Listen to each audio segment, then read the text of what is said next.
Eh bien, bonjour à tous et bienvenue à ce webinaire dédié au thème de la pierre sèche, organisé par Envirobat BDM avec le soutien de notre partenaire, l'ADEME. Je suis Nicolas Guignard, donc coordinateur du pôle réseau formation au sein d'Envirobat BDM, qui est une association de professionnels de la construction et de l'aménagement durable en région Provence-Alpes-Côte d'Azur. Nous portons notamment les démarches de qualité environnementale bâtiments durables méditerranéens et quartiers durables méditerranéens. Depuis 2015, nous avons aussi mis en place un groupe qui s'appelle Fibraterra et qui vise à promouvoir les filières locales de matériaux biosourcés, premiers et recyclés. Alors, la pierre sèche est une technique qui vise à bâtir avec de la pierre locale, à sec, sans aucun liant. Elle est utilisée depuis des siècles pour réaliser des terrasses, des clôtures, des berges, des chemins ou encore des calages. Alors, l'objectif de ce webinaire ne sera pas de faire de vous des spécialistes de cette question, mais de vous faire partager, étape par étape, tout le travail qui a été entrepris par ceux qui l'ont remise au goût du jour et de mieux comprendre ses qualités pour penser à ce choix constructif dès lors qu'il serait justifié.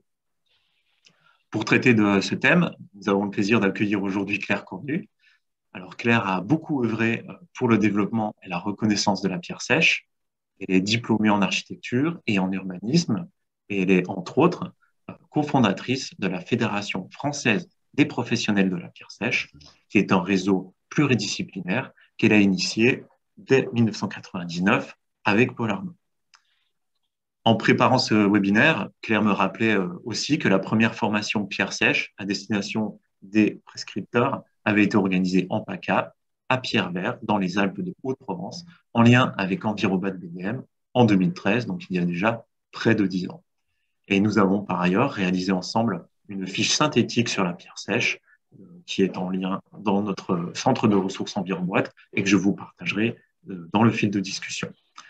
Alors, avant de lui passer la parole, je tenais à la remercier chaleureusement pour partager son expérience au cours de ce webinaire et également à vous souhaiter une très bonne conférence. Voilà, Claire, je te passe la parole. Merci beaucoup, Nicolas. Donc, je confirme un peu ma présentation. Moi, je suis une architecte au service des artisans parce que j'ai passé une grosse partie de ma carrière à la chambre de métier et de l'artisanat, dans tout ce qui était les questions des enjeux de l'artisanat sur l'urbanisme et puis les savoir-faire des métiers du patrimoine. Donc, je suis aussi avec la Société internationale pour la pierre sèche, qui en fait organise depuis 1997, tous les 2 ans, un congrès international dans un pays différent sur le sujet de la pierre sèche. Et je suis avec administratrice nationale de Maison Paysanne de France, qui s'occupe du bâti rural, des savoir-faire et des paysages également. Et je suis dans le collectif paysage de l'après-pétrole, où là, il y a essentiellement des agronomes, des paysagistes concepteurs, voilà. Donc, vous avez compris, je suis genre militant passionné, voilà. Et c'est sûr que dans mon travail, une de mes missions, ça a été la pierre sèche. Je vais vous raconter ça. Donc, cette pierre sèche, eh ben, elle est faite de matériaux de cueillette, tout simplement. C'est ce qu'on appelle l'architecture de cueillette. Et en fonction de tout ça, et ben, en fonction de la pierre qu'on ramasse, ça peut être un épierrement des champs, ça peut être des extraits des déchets des carriers, ça peut être du réemploi, voilà. Mais on se retrouve avec des ouvrages dans, je vais prendre plutôt là, voilà, ça bloque, ça n'avance plus. Je ne sais pas pourquoi ça n'avance plus. Ah, ton défilement est bloqué. Ouais, c'est bloqué. Alors, éventuellement, peut-être quitte le mode Ah, plein écran. voilà, Ah, c'est bon. ça y est, c'est bon. Je sais pas, c'est un peu lent. Et donc, voilà, on a un système constructif qui, évidemment, au début par empirisme, mais voilà, qui s'est mis en place et qui est partagé par différentes régions. Donc là, on a des pierres très litées. Elles sont pas, enfin, la face extérieure est un peu reprise, mais voilà, c'est des ouvrages. Vous voyez, on se balade un peu dans toute la France et vous voyez des ouvrages qui se ressemblent d'un coin à l'autre selon la pierre qu'on a à disposition. Là, c'est en Alsace, donc on est dans le grès rouge. voilà, du granit hein, avec des ouvrages assez importants. Tout ça, c'est des vieux ouvrages, hein, mais on va arriver aux ouvrages neufs après. J'ai beaucoup aimé, par exemple, ces jeux de polychromie. Là, on a du marbre et puis d'autres types de pierres dans les Cyclades. Et en fait, au Maroc, on a carrément le jeu de polychromie est mis en avant. Ça fait de très, très belles clôtures. À Midelt, c'est une région où il y a beaucoup de fer. Donc, quelquefois, les pierres sont mises en clavade, donc comme ça, de travers. Et en fait, souvent, je ne sais pas si vous voyez au-dessus, vous avez de la roche-mère, c'est une grande dalle comme ça, qui sert un peu d'impluvium. Et de fait, en les mettant en clavade verticale, les pierres sont davantage drainantes, parce que cet avantage de drainage, il est inouï actuellement. Quand on compte les épisodes pluvieux, ces venols qui sont assez costauds, les grandes périodes de sécheresse aussi, on a vraiment ce besoin de clôture ou de terrasses qui permettent justement de freiner, de ralentir l'érosion, de garder l'eau le plus longtemps possible afin qu'elle pénètre dans les terrasses elles-mêmes. Donc, il y a tout un avantage. Donc, ces terrasses, je constate quand même depuis 20 ans que je suis sur le sujet, un peu plus de 20 ans, qu'il y en a qui les mettent en avant, qui commencent à se dire, ah ben oui, c'est vrai, sous la végétation, on a quand même des choses intéressantes et ça fait un espace d'accompagnement pour le bâti qui est tout à fait intéressant. Voilà, mais ces espaces, ils sont aussi dans les villages même, au cœur des villages. Évidemment, quand la pierre est disponible, mais aussi dans les Deux-Sèvres, voilà, quand j'étais faire une conférence, je ne pensais pas qu'il y avait autant de pierres sèches et j'ai découvert ça.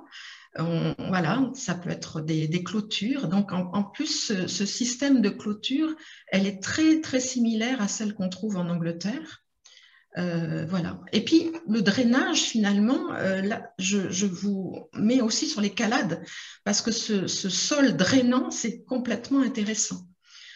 Donc là, à Moustier, Sainte-Marie sur la droite, et puis à Saint-Saturnin-les-Aptes sur la gauche dans le Luberon. Le drainage, c'est quand on est au bord d'une fontaine, mais ça évite de marcher dans la boue. Le drainage, quand on est au bord d'une ferme, ça évite aussi de marcher dans la boue. Donc c'est vraiment intéressant.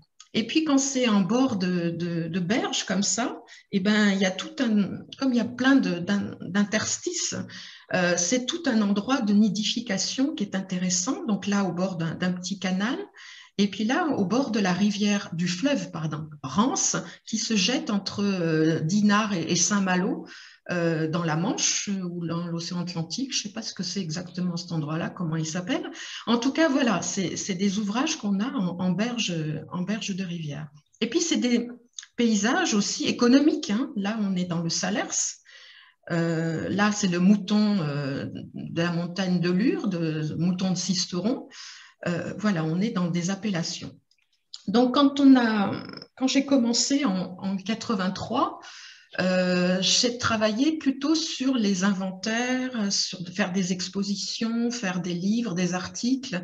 Et j'ai travaillé pour cette association qui s'appelle l'APAR, Association de participation Action régionale pour l'environnement, qui fait des chantiers de jeunes bénévoles internationaux et qui a vraiment grossi. Ça fait plus de 40 ans c'est un des précurseurs de la pierre sèche. Mais on s'intéressait plutôt à cette petite architecture vernaculaire qui nous tient à cœur, mais voilà, ça s'arrête. Alors, c'est sûr que c'était les cabanes, donc celle-ci à Saint-Chinian, voilà, celle-ci en Ariège, celle-ci dans le Vaucluse, celle-ci dans la Lozère, où là, il y a un toit de chaume ou de genêt même. On l'a ici en Sardaigne et on l'a ici en Lozère. Voilà, ou ça sur charpente, arc en pierre sèche et charpente, où là, ça a carrément une belle voûte magnifique en Lozère. Voilà, des voûtes un petit peu différentes ici. Des très beaux exemples à côté de Nîmes ou du côté de Montpellier, là aussi. Enfin, tout ça, c'est plein d'associations de militants bénévoles qui ont fait un travail fantastique et surtout, grâce à eux, le savoir-faire ne s'est pas perdu, parce que c'est vrai que les 30 glorieuses n'ont pas été glorieuses sur tous les plans, et il y a pas mal de savoir-faire ancestraux qui étaient très pertinents et très ingénieux, qui sont tombés en désuétude. L'avantage, c'est que l'Europe a financé des programmes européens d'échange, et là, ça a été piloté par mon mari de l'Agence Paysage d'Avignon, donc entre 4 régions. Donc on avait les Baléares à Majorque, le Luberon chez nous en Vaucluse, Corsano dans le talon de la botte italienne, dans les Pouilles, et le Zagori, c'est vraiment en Grèce, à la limite avec l'Albanie. Voilà. Et cet échange a duré de 96 à 99, et on a pu se rendre compte que finalement, entre pays, on partageait ce patrimoine, mais plus que ce patrimoine, il y avait d'énormes avantages. Ça pouvait être un levier de développement économique. Et ceux qui nous ont époustouflés, c'est les Mallorquins aux Baléares, ils avaient commencé en 88, je crois, mais ils avaient fait des écoles-ateliers, il y avait tout un système, enfin, c'était assez incroyable. Voilà. Donc, on s'est mis à parler de route. Donc, à ce moment-là, là, la route, elle fait un virage comme ça, elle remonte et elle est utilisée régulièrement. Il y a des camions, des bus qui passent dessus. Voilà, on s'est intéressé à des routes parce qu'on nous disait, mais la pierre sèche, ça ne tient pas au-delà de 60 cm, ça va pas tenir. Et puis, quand on voit des routes, regardez, là, c'est la rade de Toulon. Là, c'est carrément, il y a un fruit de ce soutènement routier assez impressionnant, mais ça date de la grande, enfin, 1700 et quelques, quoi. C'est la protection de la flotte française de Toulon. Voilà. Et là aussi, bon, malheureusement, des fois, les ingénieurs routiers ont des systèmes de garde-corps pas très heureux. Ici, c'est des bétons un peu moulés. Mais cette route, elle est dans la partie entre Nice et l'Italie, elle est assez impressionnante. Et autre chose, ici dans le Cap Corse, là c'est pour vous montrer comment on travaille avec un matériau de récupération, c'est-à-dire que c'est bien en taillant ici la falaise qu'on a pu créer ce soutènement-là. Donc il y a une intégration totale, le matériau il est extrait sur place, on est vraiment en circuit court, et ça fonctionne aussi, et ça fait partie des plus belles routes à suivre. La route, ça fait quand même partie du tourisme et du plaisir de se déplacer et d'avoir ce paysage. Donc, à la fin de ce programme REPIS, Réseau européen des pays de la pierre sèche, au bout de 4 ans, il n'y a plus de sous, donc ça fait un flop. Et là, il y a 2 artisans boulangers. Il y a eu Roger Bouvier et puis mon président de chambre de métier, Paul Gilles, qui est ici avec 3 des ministres de l'époque.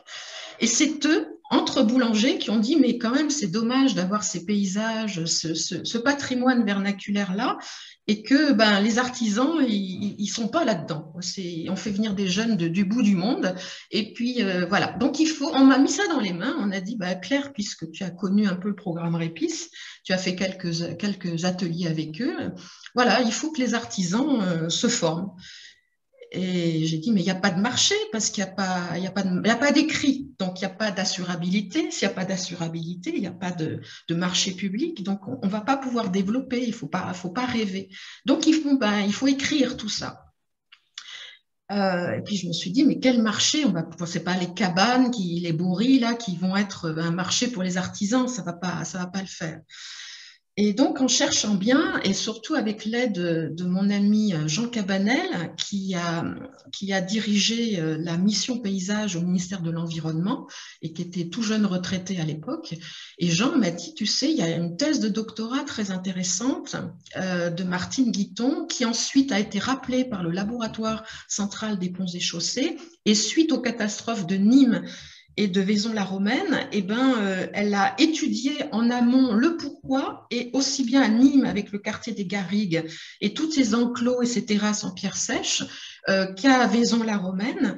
En fait, ok, il y a l'urbanisation qui a été galopante, un peu débordante, qui a vraiment finalement pas oublié complètement ces ouvrages, mais le fait que ces ouvrages ne soient plus là ou ne soient plus entretenus, ils ont pu jouer ce rôle de rétention, de ralentissement, Et donc, il faudrait absolument, elle met en valeur justement ces ouvrages de terrassement en pierre sèche en amont pour dire que c'est pas anodin, il faut les entretenir et c'est tout à fait pertinent. Voilà, bon, cet axe 1 me semblait bien. Puis l'axe 2, et j'ai réussi à rentrer en contact avec le CETRA. Le CETRA, c'est lui qui délivre les permis de construire pour tous les ouvrages d'art. Et puis qui s'occupe voilà, aussi des routes et autoroutes au niveau national. Et donc, un des directeurs de l'époque m'a dit, mais qui considérait vraiment ces préoccupations futures, non pas à démolir pour mettre du béton et éventuellement du collage de pierre par-dessus, mais vraiment à entretenir ces ouvrages. Et il s'était rendu compte qu'il y en avait énormément encore dans le patrimoine national. Il ne comptait pas les patrimoines routiers départementaux. Voilà, je me suis dit là, ça ne peut pas être des bénévoles d'associations qui viennent faire ça, c'est vraiment un marché opportun pour l'artisanat. Mais bon, on constatait, voilà, on avait ça à l'époque, hein, on avait ça. Là, on est à l'entrée de la porte des Cévennes, on est à Anduze, on est à 1 kilomètre de l'entrée. Et puis on voit bien que bon, il y avait la pierre sèche. Et puis comme il y a eu une rupture dans les savoir-faire, on s'est mis à faire de la pierre ourdée avec des barbacanes, hein, ces petits trous pour que l'excès d'eau puisse sortir. Et puis après, carrément, on fait de l'enrochement. Voilà, bon, il y a une perte totale du savoir-faire. On avait aussi ce genre de choses, hein, un lotissement, le mur en pierre sèche, ça n'a pas inspiré le suivant, quoi. Voilà, bon, des choses comme ça, on en voit un peu partout. Et aussi ça, un lotissement créé dans un paysage de terrasse, très très bien orienté, plein soleil, et on vous met voilà, du parpaing de béton, et on dit, mais non, c'est un détail. Voilà. Donc, il y a aussi ça, là, c'est dans les Pyrénées, donc vous avez le mur en pierre sèche, et puis on ne sait plus faire, donc on fait un enrochement. Il y a quand même une différence de module, une différence voilà, c'est pas la même chose. Et puis, là aussi, vous avez le mur en pierre sèche. On est en travers d'un talweg. Donc, le talweg, c'est vraiment la partie la plus basse entre deux coteaux. Qu'est-ce qu'on fait? On construit une maison en plein là où, a priori, il va y avoir le plus d'écoulement des eaux, hein. Les bassins versants, ils vont toujours, voilà. Et on fait dans l'enrochement. En plus, franchement, il n'est pas très réussi comme enrochement. Voilà, donc on se dit, c'est vraiment, vraiment dommage. Et puis là, on est tout dans des parcs, hein, parc national, parc régional. Et regardez, là, le drainage, c'est de l'enrochement carrément bien jointoyé. Là aussi, là, c'est carrément le PVC, là, des tuyaux en PVC pour faire barbacane. Voilà, là, il y a du béton, là, il y a de la pierre collée. Voilà, donc cette notion de paysage, de qualité, de travailler dans le détail, même dans les parcs, elle n'est pas évidente. Bon, là, on est sur du routier, faire du gabion, bien sûr, c'est drainant, c'est de la pierre, c'est naturel, pourquoi pas. Regardez, on est 5 ans seulement, regardez, il y a déjà des déformations là, cet ouvrage a 5 ans. Mais c'est du routier, moi, ça ne me gêne pas trop, c'est du routier qui va vite en plus. Mais là, on est dans un parc public. Et donc, votre gabion, franchement, c'est un peu décevant, quoi. Voilà.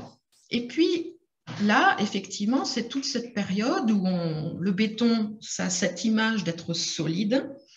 Je pense que ça vient un peu des blocos des Allemands sur le littoral, j'en sais rien, mais bon, voilà, le béton, pourtant, c'est pas éternel. Et mes amis ingénieurs vous le diraient, réparer un mur en pierre sèche, c'est moins cher et plus facile que réparer un mur en béton où il faut carrément tout virer, tout mettre à la déchetterie, tout refaire venir le béton, enfin voilà. Le gros inconvénient aussi que je vois, c'est des entreprises particulières qui viennent.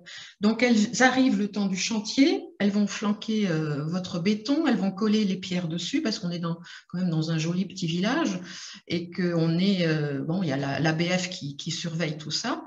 Voilà. Mais cette entreprise, elle va repartir, tout le monde va repartir. Là, c'est les artisans locaux, c'est les artisans du village.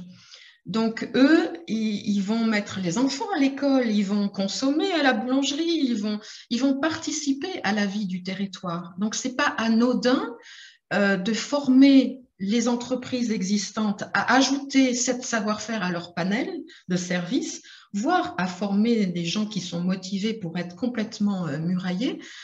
C'est aussi du circuit court. Je crois que les élus seraient bien inspirés de se dire ben, je vais former les gens autour de moi plutôt que de faire venir des entreprises qui vont repartir après. Donc, c'est des politiques aussi différentes. Donc, on est d'accord que cette pierre sèche, vous la voyez, la bande noire là-haut, j'arrive pas à la faire disparaître. Bon, j'espère que vous ne voyez pas. Cette pierre sèche, eh ben, l'avantage, c'est que la pierre, c'est un régulateur thermique, donc décalage inertie jour-nuit. C'est très intéressant, par exemple, dans l'agriculture, pour créer un microclimat sur la vigne, notamment. Ça peut être, voilà. C'est un matériau premier, géosourcé, réemployable et zéro déchet. C'est-à-dire que toutes les pierres, vous avez une brèche, vous allez démonter tout le mur, vous allez retrier toutes les pierres, vous allez les faire sonner selon le bruit qu'elles font. Vous saurez si elles ont pris le gel ou pas, s'il vaut mieux les mettre dans le drain ou si vous pouvez les récupérer dans le mur lui-même. Mais en tout cas, tout est réemployable, il y a zéro déchet. C'est vide, c'est non seulement la particularité de drainer, mais c'est une niche à biodiversité qui est vraiment tout à fait intéressante. Donc voilà, c'est un système constructif tout à fait simple. Et bon, bah, il suffit de l'apprendre, quoi, puisqu'on ne l'a pas appris, hein, ni les architectes, ni les ingénieurs, ni les techniciens, ni les artisans. Il y a eu vraiment une évacuation de ce type de savoir-faire durant les 30 Glorieuses et ça a continué et c'est en train de remonter grâce à justement cet esprit de low-tech, de frugalité heureuse et créative. Je trouve que toute cette jeunesse qui est vraiment qui déborde d'envie de réfléchir et de concevoir autrement est intéressante. Donc, ben voilà, pour faire face à ça, je me suis dit, ce n'est pas une architecte dans une chambre de métier qui va avoir du poids vis-à-vis des routiers. Ben, il faut travailler avec les laboratoires de recherche. En l'occurrence, ben, Jean-Claude Morel, là, qui était déjà en accointance avec le laboratoire Cratère sur la Terre à Grenoble, architecture de Grenoble. Voilà, il était déjà dans le réseau EcoBâtir, qui est d'un des précurseurs pour tout ce qui est matériaux biosourcés. Il a été partant tout de suite. Voilà. Et donc, travailler avec ces chercheurs-là qui forment en fait les ingénieurs routiers, c'était intéressant. Donc, on a réussi à avoir Boris qui avait déjà fait son diplôme d'ingénieur sur le sujet dans le cadre de REPIS, Réseau européen des Pays de la Pierre Sèche, de ce programme qu'avait dirigé mon mari. Et donc, ben, avec Paul Arnaud, Yvan, voilà, il y a eu tout un groupe comme ça.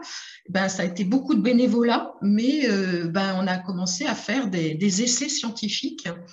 On a fait venir du public, etc. On a monté 5 petits murs et puis un grand mur de 4 mètres de haut. On a fait, voilà, fait venir les pompiers pour qu'il y ait de l'eau qui se mette derrière, enfin qui fasse pression. Là, le mur est scientifiquement écroulé. Hein.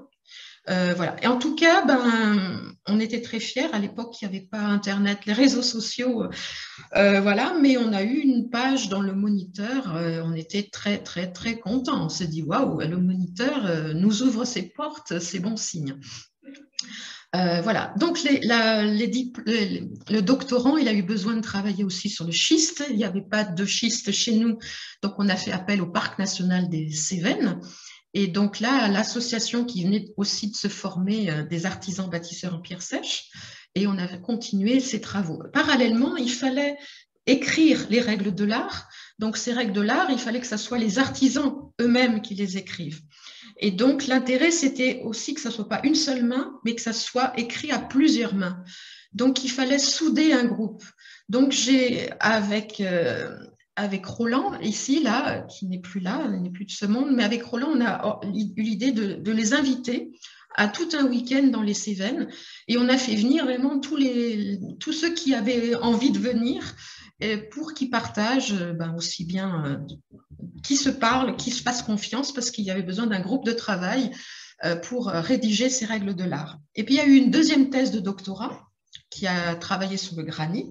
Et puis, avec ces deux thèses de doctorat et le travail des artisans que j'ai animé pendant pas mal de temps, je suis très fière d'eux, ils ont fait un boulot fantastique. On a pu écrire ces règles de l'art. En 2008, elles sont sorties.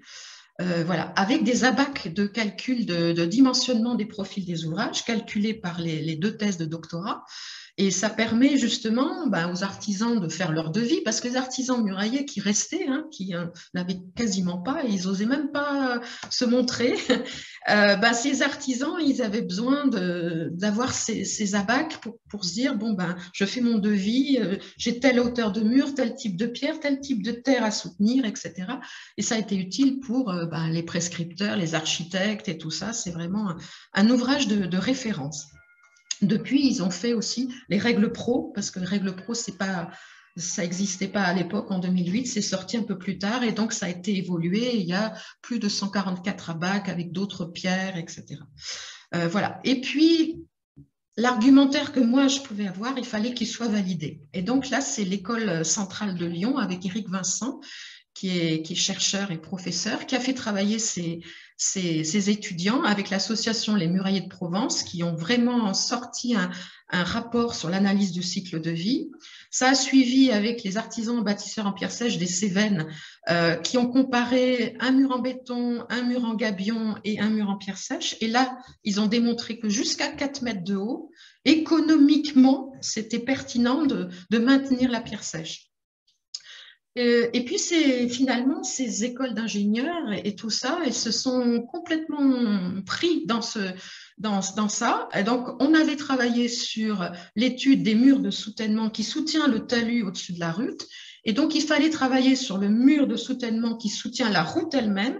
Et puis, ils ont travaillé sur les vieux ponts, à donc faire un neuf, et puis aussi sur les barrages hydrauliques. Donc, vous voyez, il y a eu vraiment tout un tas d'écoles et de labos de recherche de toute la France qui désormais est complètement à fond là-dedans. Donc là, c'était les essais scientifiques avec Anne, qui était la 3e thèse de doctorat. On en est à 7 thèses de doctorat d'ingénieur. Voilà. Et puis, parallèlement, les assureurs, ils continuaient à me dire, bon, votre guide, là, c'est bien gentil, mais vous me listez des personnes qui ont participé. Donc, ceux-là, je veux bien les assurer. Mais comme vous dites que c'est l'exigence, la rigueur de mise en œuvre qui fait la fiabilité de l'ouvrage, moi, j'ai besoin d'un diplôme qui qualifie le savoir-faire. Donc là, avec mes échanges européens et puis les congrès internationaux, j'avais pu rencontrer des Anglais. Il se trouvait que les ABPS des Cévennes venaient d'embaucher une Anglaise, et donc on est parti tester leur petit test, parce que la rupture de savoir-faire, elle n'existe pas. Tout le temps, vous avez des murs en pierre sèche en ville, dans la ville de Leeds, par exemple. On en a vu plein. Donc, les gens, ils viennent se former le week-end. Enfin bon, il y a vraiment, il n'y a pas de rupture. Donc, les Français, ils ont dit OK, mais c'est pénible ce truc. Les Français, ils ont dit OK, on va passer. Et donc, ils se sont pliés vraiment à tout ça, et ils ont passé les examens. Et fort de cette expérience, avec justement là, il y avait la région Languedoc-Roussillon, il y avait le département de Lozère, le parc des Cévennes qui ont beaucoup financé, qui ont permis aux ABPS de diriger ces travaux. Mais on a vraiment travaillé sur un référentiel d'examen, un référentiel de formation. Voilà. Donc, il y avait les 3 associations, les Muraillés de Provence, les ABPS et la confrérie des bâtisseurs du Gard. Voilà. Ça a été un gros travail. Et donc, cet examen qui s'appelle CQP, Certificat de qualification professionnelle, pierre sèche, il a été homologué en 2010. Au niveau national, en France, vous avez les titres de l'éducation nationale, et vous avez les CQP qui sont des examens, enfin des certifications données par le monde professionnel lui-même. Donc voilà, nos artisans sont montés à Paris devant une 40aine de personnes avec une commission nationale, ils ont défendu, ils ont obtenu leur CQP. Donc maintenant, c'est les ABPS qui ont la propriété de cet examen et qui font passer les examens partout où la demande est faite. Voilà. Voilà. Donc, moi, parallèlement, je me suis intéressée, je dis, dans le répertoire national des métiers, on n'a pas du tout pouvoir d'extraire ceux qui ont ce savoir-faire.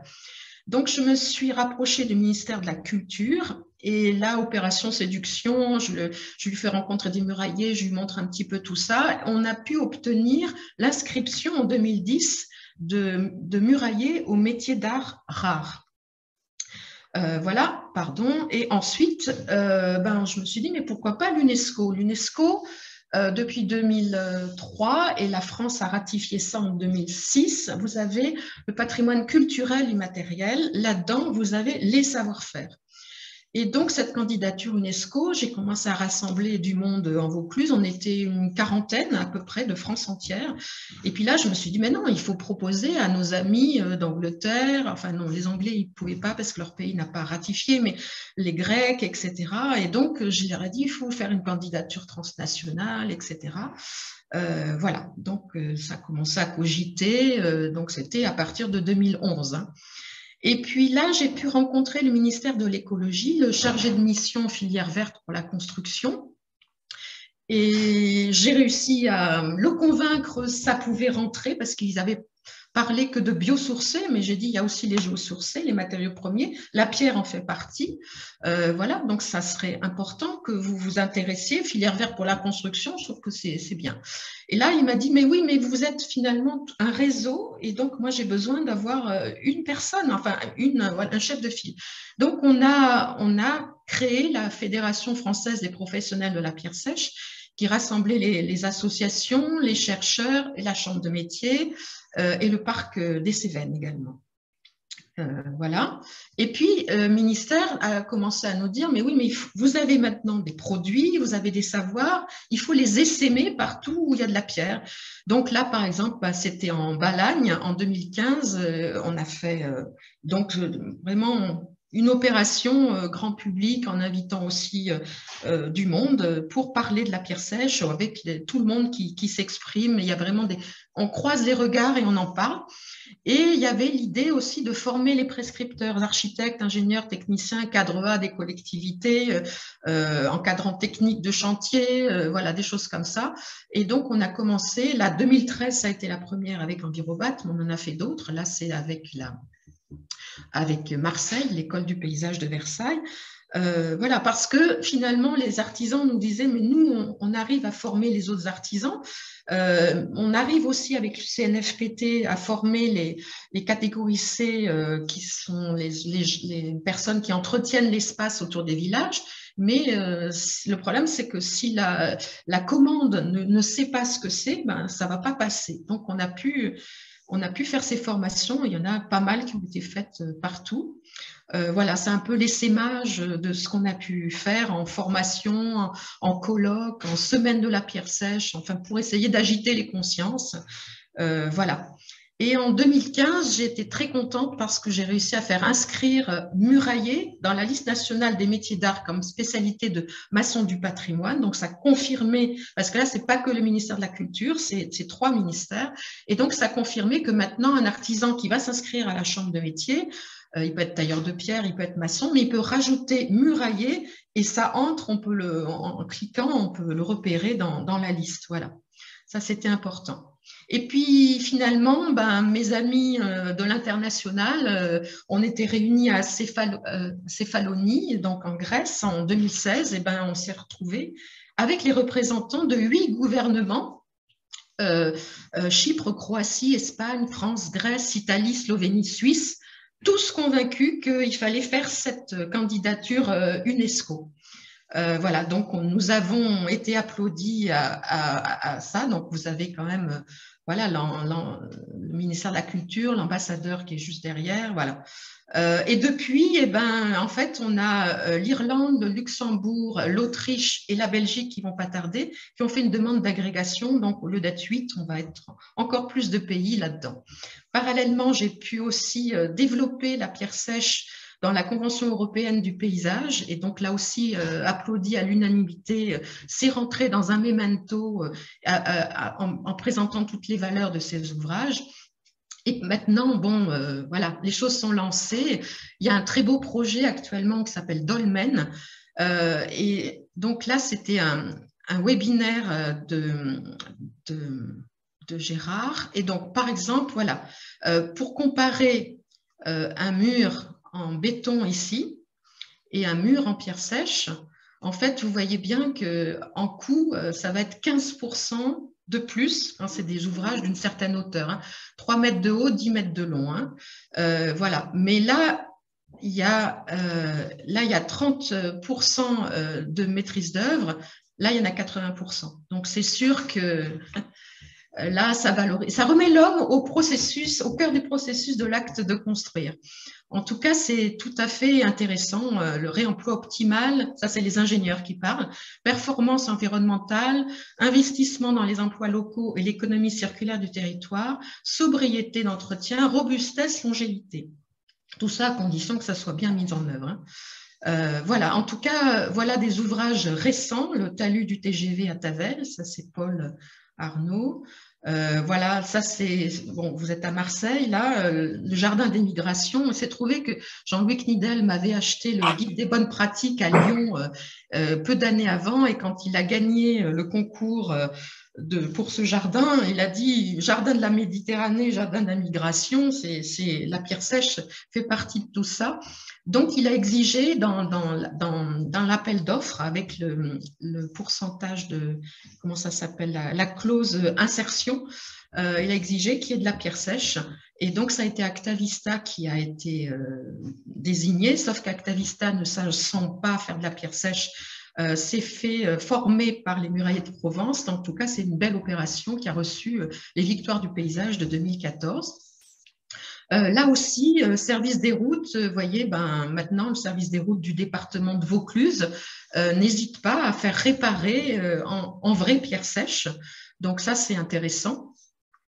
Voilà, vous avez aussi des monuments historiques à l'abbaye de Montmajour. Il a fallu défricher, récupérer toutes les pierres. Là, il y a 0 apport de pierre. Tout sont les pierres récupérées sur place. Voilà, très très beau chantier. Voilà, ça. L'abbaye de Montmajour, maintenant on va pouvoir visiter ça. Bon, il y en a qui, conservatoire de l'Olivier, ils ont commandé des petites capitelles, là, des petites cabanes. Là, c'est une opération logements sociaux à Gargas, avec un soutènement en pierre sèche qui soutient le parking. Ça permet de libérer cet espace-là pour les pétanqueurs, pour les enfants, pour les personnes. Voilà, c'est intéressant. Là, c'est, bon, vous voyez une villa avant, bon, c'est du béton, et donc l'habillage d'une partie, et puis là, carrément une terrasse devant. Donc, ça, c'est une volonté du vignoble. Là, on est en Haute-Saône. Ils ont voulu leur cabane en pierre sèche. Là, c'est pour monter à l'Olivette au-dessus. Ils ont eu besoin d'une rampe d'accès, et puis ils ont refait tout ça. Voilà, là, c'est un chemin de randonnée, mais c'est un chemin qui appartient à un public, hein, là aussi, très beau. Tout ça, c'est de la récupération aussi de démolition, pardon, ça va trop vite. Là, celle-là est très intéressante aussi, un beau mur de soutènement. Là aussi, vous avez la villa, on est du côté de Toulon, et il y a eu toute une parce que la villa commençait à glisser, donc il a fallu intervenir.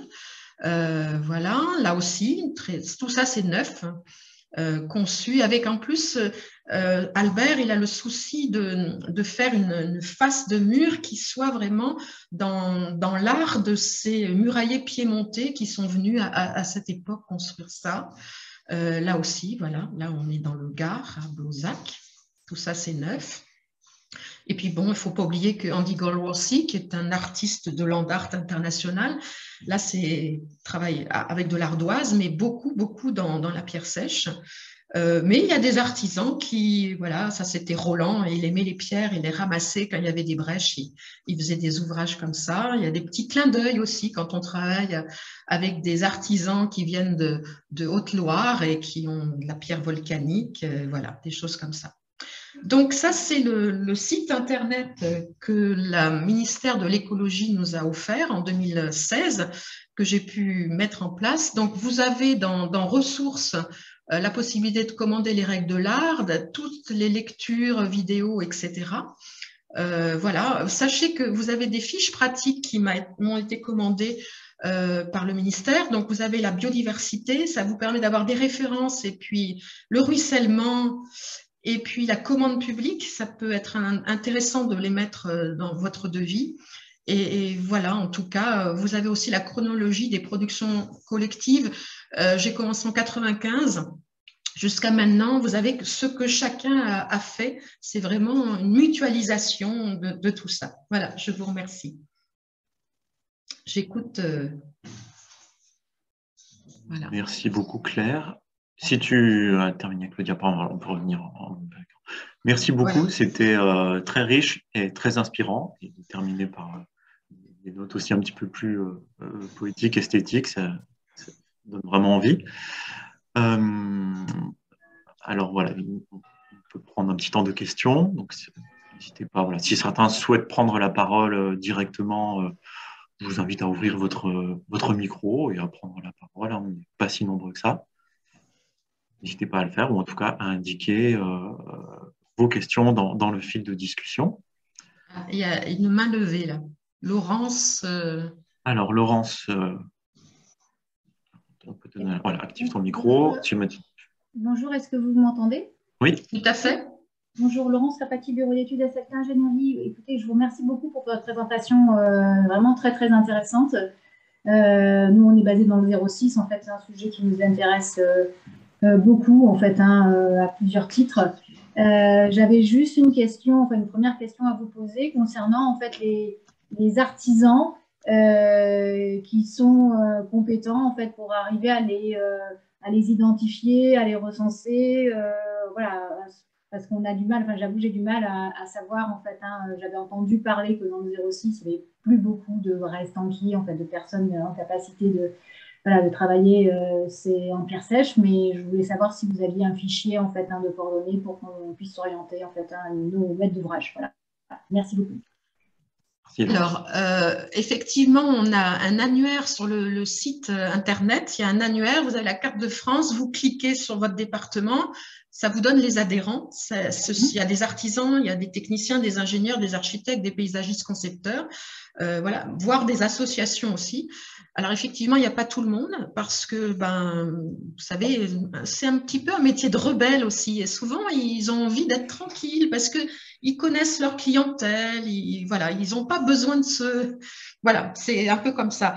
Qu'est-ce que je peux vous dire? Moi, il y a ces diplômes. Il existe le CQP ouvrier professionnel en pierre sèche, le CQP compagnon professionnel en pierre sèche.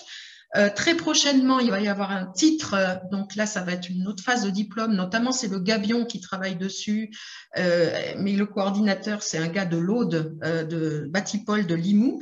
Voilà, sur aussi un diplôme, il y a ces diplômes sur lesquels on va pouvoir s'appuyer là avec sécurité.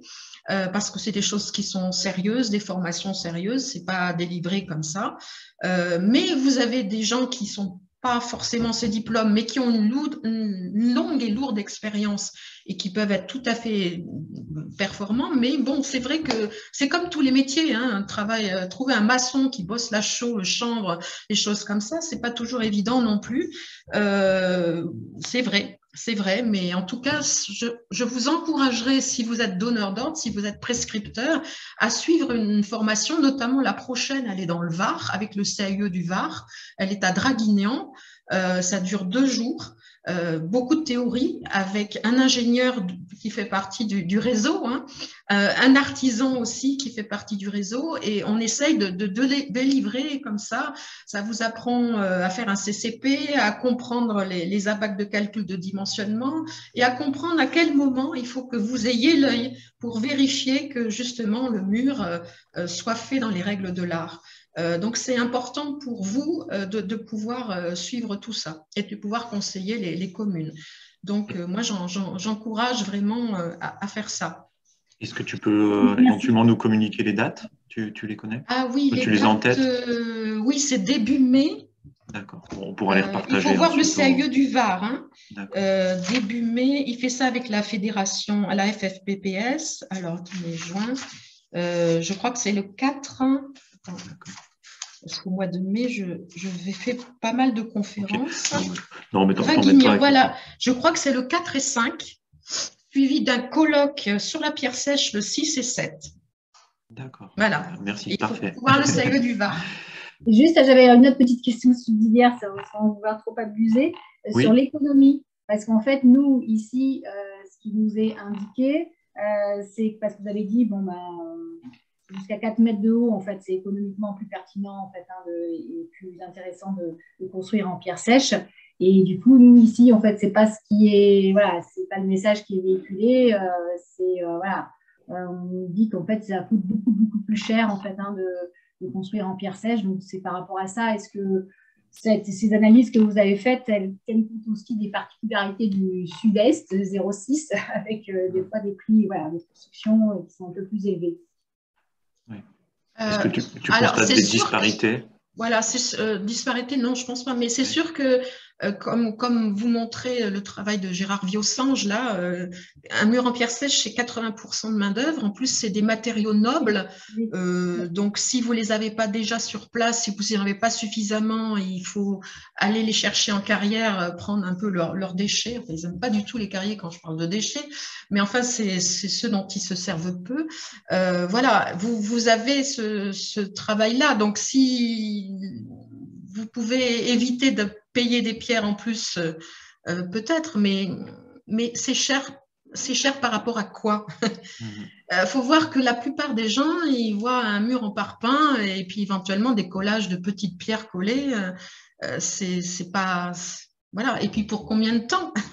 Si c'est fait dans les règles de l'art, quand on fait dans le bâtiment, on fait pour pas mal d'années. Un mur en pierre sèche, il est bien fait. Vous en avez qui ont une centaine d'années, ils sont encore en bon état.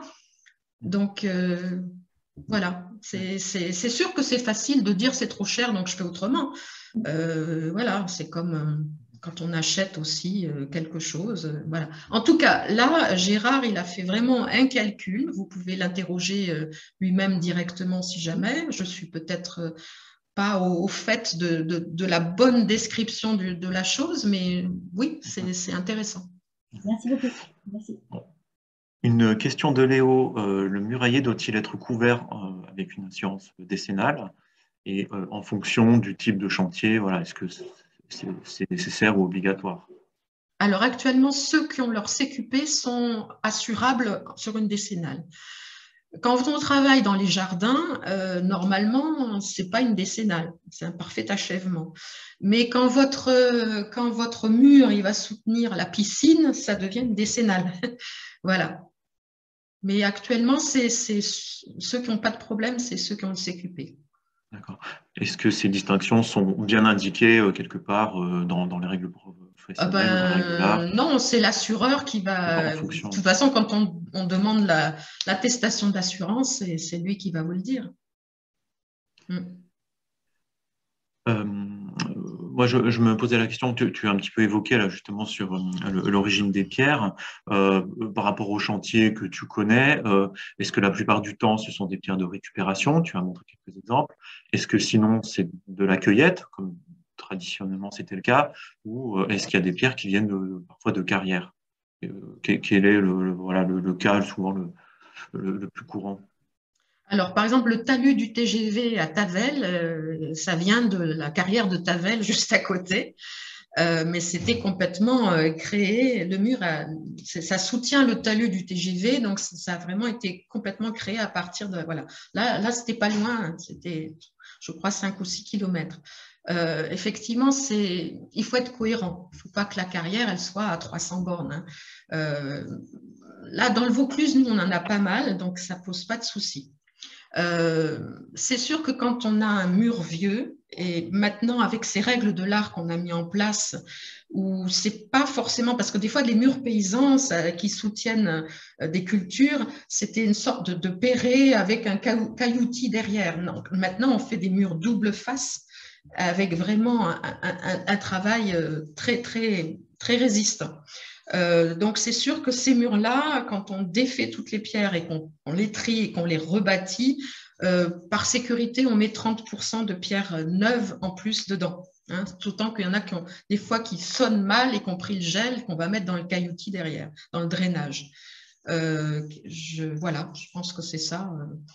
Mais l'épièrrement, ça fonctionne. Vous avez les glaneurs de pierre qui, avec l'autorisation des propriétaires des parcelles, vont récupérer ces pierres et vont vous les vendre. Donc, ça existe, les glaneurs de pierre. C'est un métier. Voilà. Mais beaucoup dans la démolition. Par exemple, les Schlumberger, là, en Alsace, eux, carrément, pour tout leur domaine viticole, ils ont fait appel à toutes les communes autour et ils ont dit, si vous avez une maison à démolir, vous faites appel à nous. Et donc, ils rachètent toutes les maisons en pierre de démolition et eux, ils ont rebâti tout leur vignoble comme ça. Merci, voilà. Claire. La débrouille, hein, comme toujours. Hein. Est-ce que d'autres questions en direct à l'oral? Oui. Oui, Léo. Deuxième question. Bon, moi, je suis plutôt un spécialiste de la terre crue et je sais que pour les FDES, les fiches de déclaration environnementale et sanitaire, le transport est prépondérant pour ces matériaux premiers. Et je suis persuadé que pour la pierre sèche, c'est la même chose. Et du coup, est-ce qu'il y a un peu cette limite, ce rayon d'achalandise qui est un peu connu pour savoir à partir de quel moment ça devient non durable en fait, l'usage de la pierre sèche. Alors là, les argumentaires des ingénieurs, ça a toujours été travaillé dans un rayon de 40 km. D'accord. Et là, on a du CO2 qui est émis, mais de manière raisonnable pour le transport. Voilà. Mais si vous avez, comme à l'abbaye de Montmajour, ils ont aucun apport, tout a été pris sur place, c'est encore mieux. Mais en fait, chaque situation, il ne faut pas faire de la pierre sèche absolument non plus. Hein. Il faut être cohérent. Est-ce qu'il y en a autour? Est-ce que c'est une tradition? Est-ce que c'est pertinent? Est-ce que j'ai besoin de drainer? Voilà. Est-ce qu'il y a tout ça à mettre en valeur? Tout à fait. On est d'accord, merci. Je vous partage un témoignage. Donc, dans le fil de discussion d'une personne qui doit nous quitter en disant que même dans d'autres pays, donc là notamment au Luxembourg, voilà, ces techniques commencent à faire des émules. Donc ça rejoint un petit peu ce que tu disais sur le fait qu'il y a de plus en plus de pays. Oui, les Luxembourgeois, ils vont se rassembler avec nous sur l'UNESCO, mais j'avais été au tout début de leur programme. Là, c'est un programme qui durait 4 ans, la pierre sèche dans la grande région avec le PNR de Lorraine. Il y a les 2 parcs en Belgique et 2 en Wallonie et un parc en Luxembourg. Et quand ils ont démarré leur opération en 2017, je les ai invités à venir en Provence et je leur ai organisé 4 journées où ils ont eu des conférences, des visites de chantier, des visites de patrimoine, des rencontres avec le Conseil général, service des routes, etc. Et ça leur a permis de se connaître et d'acquérir très vite une culture commune pour mieux démarrer. Donc, je sais qu'il y en a en Belgique, en Luxembourg. Non, c'est des voisins. Oui, oui. Je me permettrais une question sur les types de pierres. Donc, tu as montré des exemples dans de nombreux pays, de nombreuses régions, avec des pierres de type granitique ou calcaire. Et tu as dit que dans le cadre de la thèse, les essais avaient été faits sur du granit. Est-ce que donc dans le cadre maintenant des règles professionnelles ou des règles de l'art, tous les différents types de pierres ont été testés, caractérisés, ont fait l'objet d'essais? Alors, je me suis peut-être mal exprimée, mais la première thèse, c'était calcaire et schiste. La deuxième thèse, c'était schiste et granit. La troisième thèse, on revenait sur autre chose. Et les règles pro qui sont sorties après le guide de bonne pratique, ils ont plus de 140 ABAC dans lequel il y a plusieurs types de pierres. Voilà. On fait avec les modules de pierre tout venant. Hein, on fait avec ce qu'on a. D'accord. Voilà. Merci. Ça peut être des pierres de récup, ça peut être des pierres de récup, ça peut être des pierres d'extrait des carrières, ça peut être des pierres de glanées, voilà. Peut-être 2 petites questions pour terminer, puisqu'il est midi. Le dimensionnement en cyclopéen a-t-il été évalué? Alors, peut-être faut juste nous traduire un tout petit peu cyclopéen pour être sûr de bien comprendre. Cyclopéen, c'est des gros modules. Cyclopéen, c'est comme à Mycène, par exemple, la Porte des Lyonnes en Grèce. Voilà, cyclopéen. Effectivement, il y en a encore quelques-uns des cyclopéens. Surtout, les grosses pierres sont surtout dans la partie basse, ou dans le couronnement, puisque ça fonctionne comme un mur poids. Donc, le fait que tu aies un couronnement bien lourd, ça assure ton mur. Non, on n'a pas évalué le cyclopéen parce que, j'allais dire, on n'est pas des cyclopes. Il faut quand même que les modules soient portables. Voilà. Donc, éventuellement, si c'est au sol, effectivement, ou si ça vient de la terrasse du haut, on peut le faire glisser, mais c'est pas. Voilà, on ne va pas faire avec des calibres de murs d'enrochement, des murs en pierre sèche. Mais les murs en enrochement, vous avez compris que c'est un peu trop calibré, quoi. Et peut-être une dernière question, bon, qui est une remarque, mais je pense deviner voilà, ce qui est sous-entendu derrière. Si je dois intégrer la notion de débrouille dans l'approvisionnement d'un matériau, c'est un vrai changement de culture. Donc, c'est vrai que je pense que dans une passation classique de marché, on va donner des références de matériaux. Là, très concrètement, comment ça se passe? Comment on vient lister des matériaux pour lesquels on a un approvisionnement qui peut relever justement de la cueillette ou de la récupération? Voilà, de manière très pragmatique, quel conseil tu pourrais donner à ce niveau-là pour les maîtres d'ouvrage qui souhaitent donc se lancer sur ce type de technique? Je suis pas sûre d'avoir saisi parce qu'en fait, je lisais aussi et je vais y répondre tout de suite avant d'oublier, la reconnaissance des fondations en pierre sèche. Voilà, donc là, c'est un travail qui est en cours par l'association Jean Despierres de l'Ardèche, avec l'École centrale de Lyon, avec Éric Vincent, justement d'essayer de travailler sur les fondations et surtout pour quand on construit une maison à ossature bois, voilà, ou boîte de paille, de se dire que je vais poser, au lieu de poser ça sur de béton, je vais poser ça sur de la pierre. Voilà. Donc, il y a eu cette demande. On avait, avec Envirobat, il y a quelques années, tenté de faire une demande de subvention auprès de la région, mais la région, comme c'était des écoles d'ingénieurs nationales et non pas, voilà, ça n'a pas été accepté. Je vous dirai tout. Voilà. Donc, maintenant, c'est parti. C'est en cours, mais je n'ai pas encore eu d'écho. Alors, tu me parlais, Nicolas, excuse-moi si tu peux. Oui, c'est une remarque donc d'un participant qui est architecte et qui pointe le fait de savoir comment indiquer l'approvisionnement des matériaux. L'approvisionnement. Voilà, au cours d'un projet. Indiquer l'approvisionnement. Il faut comprendre où est-ce qu'est mon projet. Hein, c'est toujours pareil. Est-ce que j'ai des carrières à proximité? Est-ce que j'ai un glaneur de pierre à proximité? Est-ce que je peux récupérer de la part de l'agriculteur qui va en labourant va sortir des pierres? Parce que souvent, même sur le calcaire, c'est des pierrements, hein, comme ça. Hein, il y en a beaucoup trop. Hein. Du coup, on fait des tas de pierres. On s'appelle ça clapasse, clapier. Ça a tout un intérêt pour la biodiversité, mais voilà. Donc ça, non, je ne vais pas indiquer l'approvisionnement. C'est au concepteur de se dire, bon, je suis à tel endroit, mon mur, il est comme ça, qu'est-ce que je vais pouvoir récupérer, qu'est-ce que je vais pouvoir faire venir? C'est un cas par cas. Oui, tout à fait. Donc, bien étudier le contexte de son projet. Voilà, c'est ça. Merci beaucoup, Claire. Donc, 12h05, on va rendre l'antenne.